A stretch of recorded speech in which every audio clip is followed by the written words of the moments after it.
Hey guys, Stu again. So back by popular demand, doing some more kettlebell videos for you. If you have not seen the first video in this series, I would encourage you to pause and go and view that video first, where I go through a little bit of the theory around kettlebells, some of the basics around operating safely and disorientation, and then jump back into this video where we're actually going to start to break down some of the different exercises. So over the next few videos, we'll take one exercise per video over the next few videos on the kind of foundational kettlebell exercises. And the idea is I want to give you modular building blocks, exercises that you can stitch together and make your own circuits or incorporate into other workouts that you have. And that's the beautiful thing about kettlebells. They are, nice modular components that you can configure together in different ways.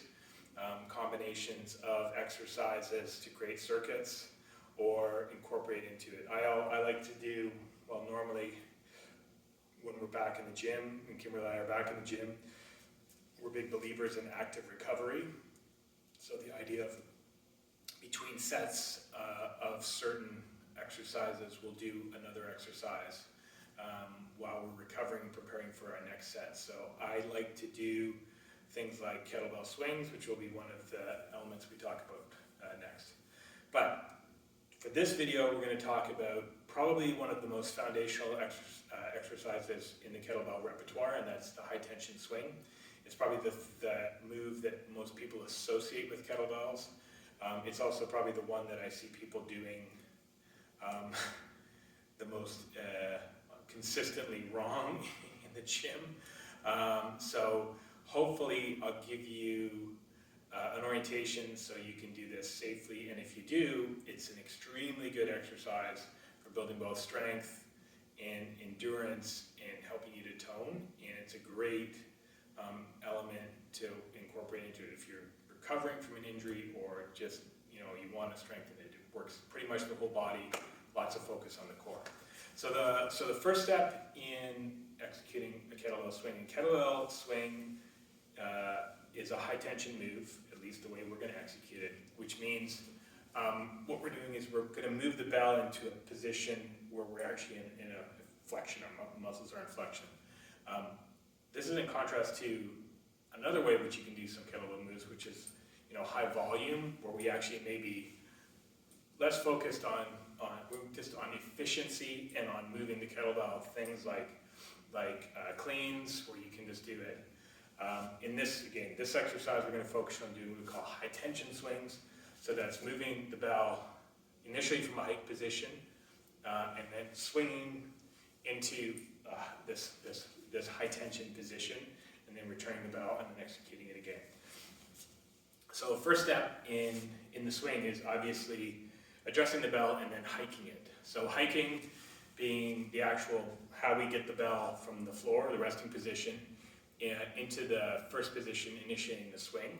And just like a quarterback taking the ball from a center in a football game, they're snapping or they're hiking the ball. That's a lot of the similar elements. So the first step, we've got the bell on the floor in front of us. Usually I would say you want it to have about 1.5 to 2 feet in front of you, depending on how long your arms are and how tall you are. The important thing is the bell is not directly between your feet, and it's a little bit out in front of you. And the idea here is we're going to start just like if I was hiking a football. I want to be in a stable position. I want to have, my legs planted. I want to feel firmly anchored to the ground. I want to feel that my core engaged and channeling it straight down. The idea here is in many kettlebell moves, we want to think of leveraging the concept of a column. So we want to use leverage, and we want to use the strength of the column. So first step, so solid position, bell's out in front. And then what I want to think about doing when I'm going to address the bell is I'm not bending, I'm not collapsing in on the bell. What I want to think of doing is I'm actually going to think of like hinging at the waist. So I'm trying to hinge, and the idea is that I'm hinging from the waist, And I want to get to the point where the bell's in front of me. I feel like I'm still very solid. My legs have probably started to bend, but I feel very planted still. I'm in a position of strength. My back feels good. My spine is straight. I'm just touching the handle of the bell with my fingertips. And at this point, I should feel very comfortable. You shouldn't feel strange. You shouldn't feel off balance. I shouldn't feel like I'm tilting forward. I'm off to the side. So once I've addressed the bell and I feel like I'm ready, the next step is I'm going to actually hike the bell. So the idea here is I'm not lifting straight up. I'm not pulling the bell up with my arms. This idea of hiking it is me basically coming back and pulling the bell into this first position of the swing. So what I'm trying to do is lift it up and back, because the next step I'm obviously going to initiate the upward motion of the swing. So think of it like momentum. I got to get the bell swinging first. So that hike is the first piece. So the next step, once I've hiked it, I'm going to move the bell into the flexion or the top part of the swing. I'm going to show it to you a couple of different ways from a couple of different angles, but first I'm just going to I'm going to show you a couple of swings, and I'm going to break it down for you. So address the bell, hike it up.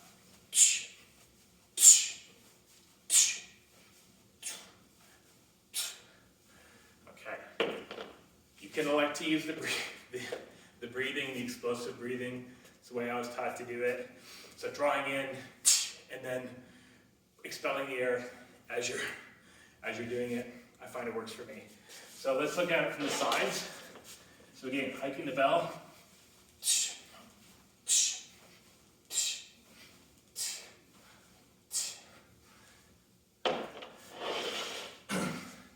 So important things about that swing. So one of the things you noticed is that on the swing, the bell is typically coming to horizontal or slightly below.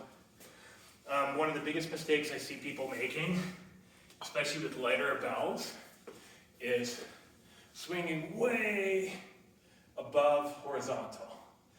As far as I'm concerned, any of that effort or energy that you're expelling to get the bell above horizontal is wasted.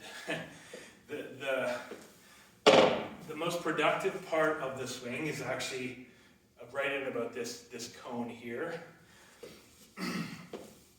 And the danger is, and I typically see this with people using a bell that's too light, is, when you're throwing with momentum, once the bell gets above horizontal, momentum wants to continue to carry the bell. It's going to start to flip, or you're going to create injury to yourself. So I can't explain it, but one of the things you'll find is after you start doing this, you're going to actually start to get the sensation, I teach it to my students, of feeling like there's a point in the swing when the kettlebell feels like it starts to float. And to me, that's the point in the swing when you want to initiate the change in direction. And that's another important piece, is that as the person controlling the bell, I want to actually consciously initiate the downswing. I think that's a mistake a lot of people make. They just want to I see them just kind of like flowing and flopping. The important thing is, in the swing, I want to maintain tension all the way through the swing.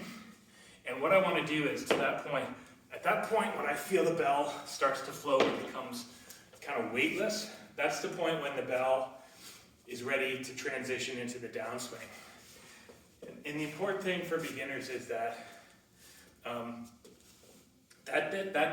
downswing is not a passive part of the exercise. It's not simply a matter of me, lifting the bell up and then letting it fall down like a noodle.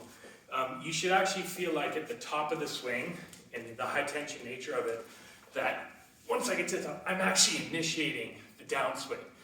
You should actually feel like at that top of the swing that you're actually starting to initiate and pull it down again.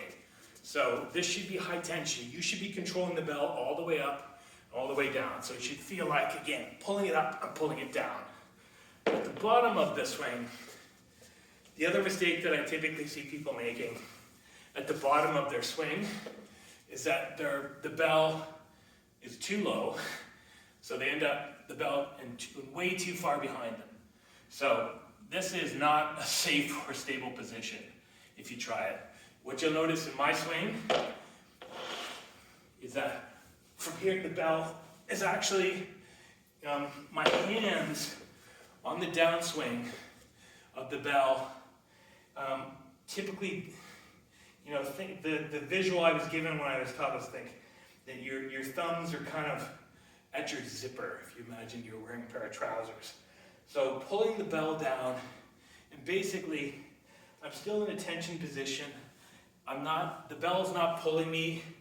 I'm not below. I still feel like, you can almost feel the sensation of the outsides of your fists touching the insides of your thighs, that idea. So I'm down, and then I'm pulling it up. So again, I'm in control of the bell the whole way. High tension, meaning my muscles are in flexion all the way through. 1, 2, 3, 4, 5. I should be feeling like my core is engaged. I should definitely be feeling like my arms are engaged in this exercise. So, I'm breathing hard, I only did like 5. I would encourage you to start with maybe 5. Practice with the bell in front of you. These are double arm. We're going to talk about single arm swings in a second. Double arm swings. Think about that. Hiking the bell up from the floor, initiating the upswing. Start to sense and feel that point when the bell almost becomes weightless and starts to float.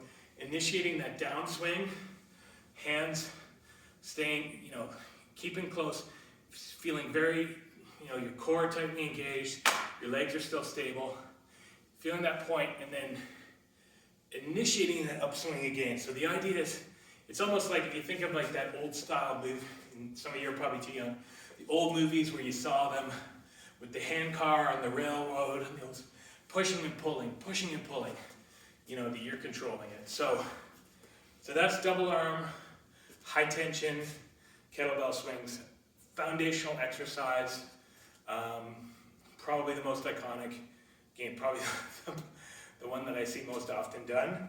But when you execute it safely, it's a tremendous full body. After you've executed, if you do, let's say, 5 sets of 5 with a quick rest in between, I guarantee you're going to feel it. You're going to feel it in your shoulders and your arms. You're going to feel it in your core. You're going to feel it in your glutes. And if you do it properly and have respect for the bell, one of the safest exercises you could do. All right, have fun. Stay tuned for the next video. We're going to get into single arm high tension swings.